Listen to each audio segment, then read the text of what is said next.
E eu quero dizer que eu fiquei muito feliz quando o Samuel topou dar entrevista aqui. Ele estava lá na quadra da Mangueira, estava com a nomeação da delegação estadual do Partido dos Trabalhadores. Quero chamar o Samuel aqui para a gente falar sobre o que está acontecendo no partido, o que está acontecendo no mundo e o que está acontecendo com o Bolsonaro quase preso. Samuel, você é mais um vice-presidente do PT estadual do Rio de Janeiro? Como é que você está, meu cara? Tudo bom? Tudo bem, Pedro. Obrigado pelo convite. Não sabia que você conhecia a Folha Democrata, cara. Onde o Pedro está, eu estou lá também, né? Eu sou um seguidor do apóstolo, entendeu? Eu sou um profeta, mas sou um seguidor do apóstolo. E eu conheço a Folha Democrata, sim, assisto vocês aqui. Não tanto quanto assisto o canal onde a gente se encontra sempre, né? Que ali já tá lá no meu diáriozinho de acompanhar, mas de vez em quando eu dou uma passadinha aqui assim, porque eu gosto muito. Não dá para a gente assistir todos os canais, né, Pedro? Não dá. É essa. Que bom, vocês estavam falando isso aqui agora há pouco, da quantidade de canais, né, que surgem após a eleição do presidente Lula, para tentar fazer um contrapeso a essa hegemonia liberal que tem nos canais. E é engraçado que depois da hegemonia liberal, veio de uns 5 anos para cá, uns canais ainda piores, né, que são liberais conservadores, né, são liberais na economia e ultra-reacionários em todas as outras pautas, né? Então, é importante que a gente tenha canais como a Folha Democrata para fazer um contrapeso a isso. Como é que está a situação do PT no Rio de Janeiro, Samuel? Então, Pedro, vamos lá. Você me levantou a bola aí. Ontem foi a posse, né, da direção estadual do partido. A gente passou praticamente os últimos 6 meses do partido mergulhado nesse processo de eleição interna, né? O PT é um partido que faz diferente dos demais partidos, que geralmente fazem as suas eleições indiretamente, né? Então você vota lá no município, elege delegado, esse delegado vai para um congresso estadual, no congresso estadual eles elegem outros delegados que vão para a nacional, e lá na nacional, sim, se dão as votações de fato, né? O PT não, ele faz a votação do país inteiro no mesmo dia, como se fosse uma eleição que a gente está acostumado, né? É o PED, né? É o PED, é o processo de eleições diretas. Então, eu voto para o presidente nacional do partido, para o presidente estadual, para o presidente municipal e para o presidente da zonal, ou seja, do bairro, né, onde tem a organização do partido. No caso das grandes capitais ou cidades grandes, tem divisão por zonais.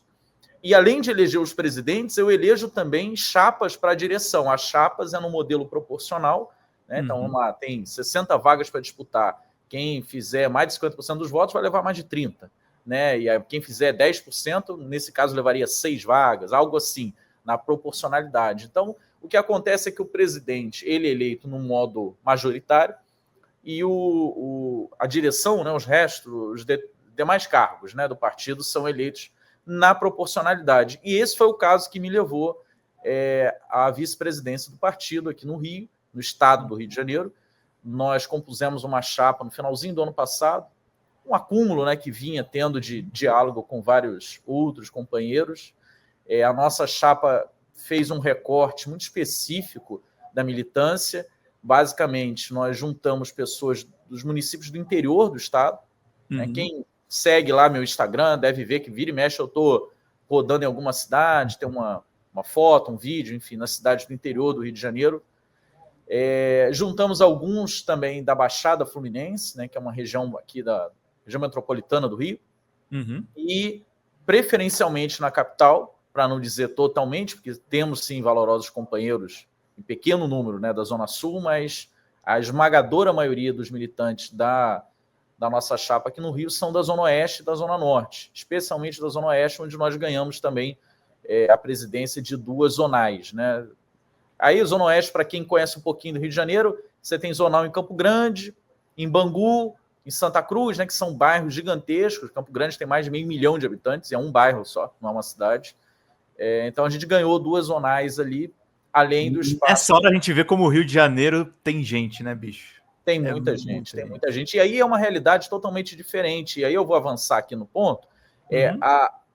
Não dá para você pensar o Rio de Janeiro, cidade, como uma unidade, uma coisa só, homogênea. né? Porque o Rio de Janeiro, na Zona Sul, ali na Praça São Salvador, em Laranjeiras, é uma conformação econômica, mas principalmente política. Ali é fácil ser de esquerda. Ali é muito, muito tranquilo você sair na rua com o boné do MST, a camisa do PT, sei lá, um adereço qualquer ligado às pautas LGBT. Mas quando você caminha alguns quilômetros e vai parar lá em Bangu, a realidade é completamente diferente. As eleições do PT, gente, se dão dentro das favelas. Eu fiz a apuração, né? Não tem como estar em todos os lugares, então eu escolhi uma das maiores urnas do Rio para ir acompanhar. É uma urna chamada Areva, é uma comunidade dentro da Vila Aliança.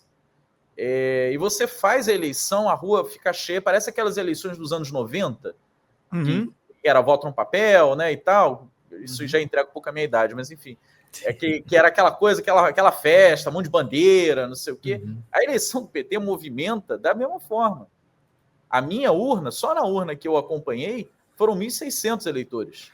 Caraca, é muita gente. Urna numa única favela. Então, na eleição de um partido. De um partido. E você faz isso, Pedro, com a vida da favela rolando normal, porque diferente da eleição geral, né, que tudo para, tem polícia para todo lado, não, o partido tem que se organizar. Então, estava rolando lá na rua ao lado ali o movimento, normal, os caras armados para lá e para cá, passando, e você fazendo uma eleição daquele tamanho com um monte de gente na rua. Então, é dessa realidade que eu estou dizendo. Não é montar uma banquinha numa praça na Zona Sul e fazer um ato. Ok, isso esse é o valor, não estou desmerecendo, mas eu estou dizendo que é algo totalmente diferente quando você pega um partido com quase 3 milhões de filiados e põe todos eles para votar num único dia no país inteiro. É um processo muito árduo e que tem muitos críticos dentro do partido dizendo que ele está chegando no seu limite. Pois veja, eu vim falando até agora aqui, parece que é um ode ao PED, né? Eu estou apontando as vantagens, as virtudes, a grandeza da coisa, mas ela tem muitos problemas também.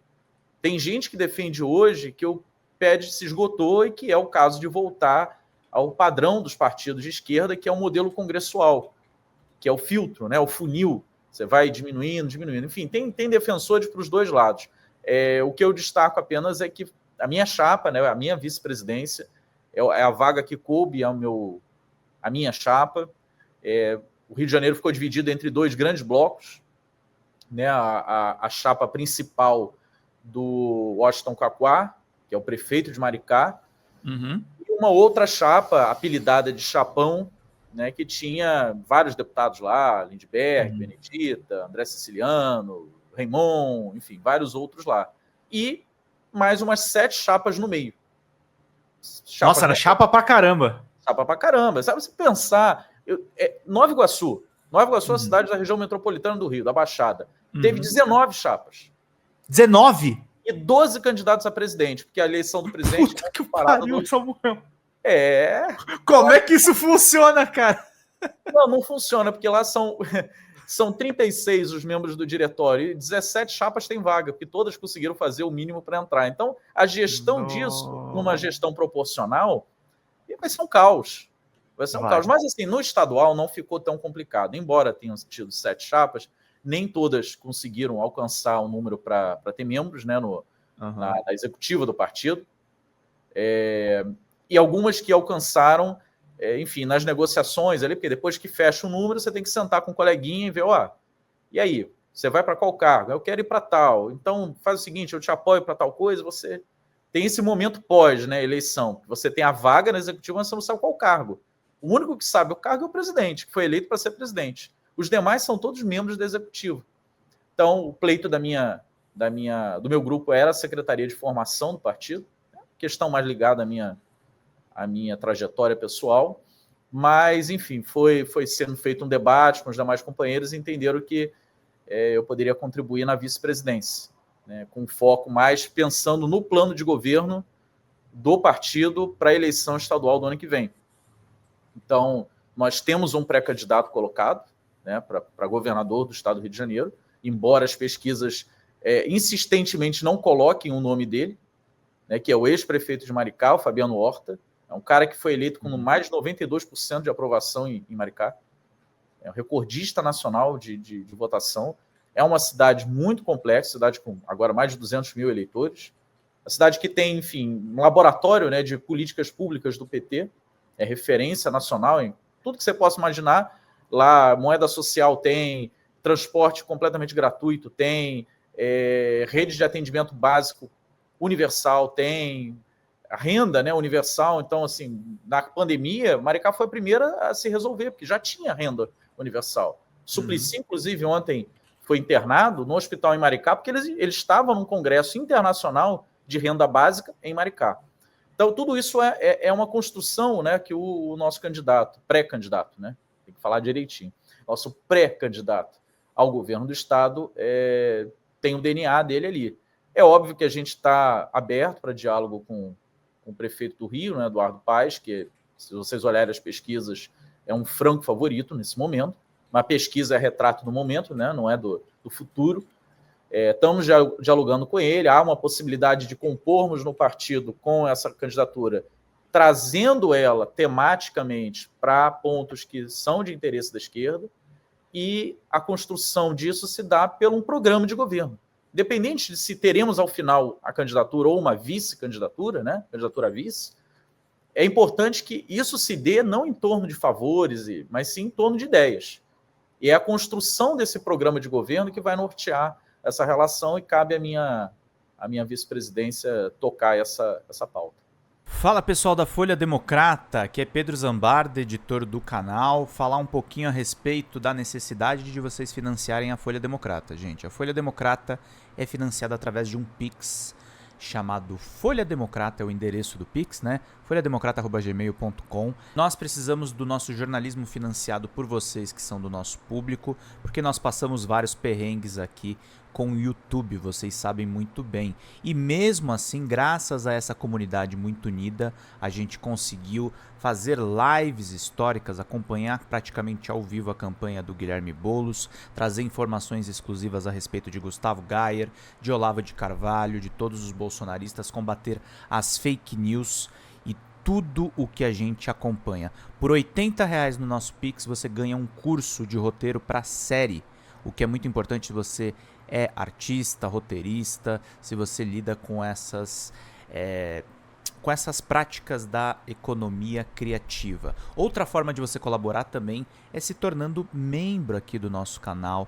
Isso é muito importante para você fazer as suas atividades por aqui, porque você tem acesso a vídeos exclusivos e nós temos um curso de jornalismo básico para você poder acompanhar a partir de R$5, que é ministrado por mim. A gente tem aí quase uma dezena de aulas e muito conteúdo para você poder acompanhar. Meus caros, minhas caras, financiem o jornalismo independente, financiem o jornalismo que se posiciona à esquerda, financiem o jornalismo na internet, que traz informações confiáveis, checadas, que cruza informações e que trata você, que é o nosso público, de uma maneira muito séria. Vida longa e próspera, gente. Cuidem dos seus. Até mais. Tchau, tchau.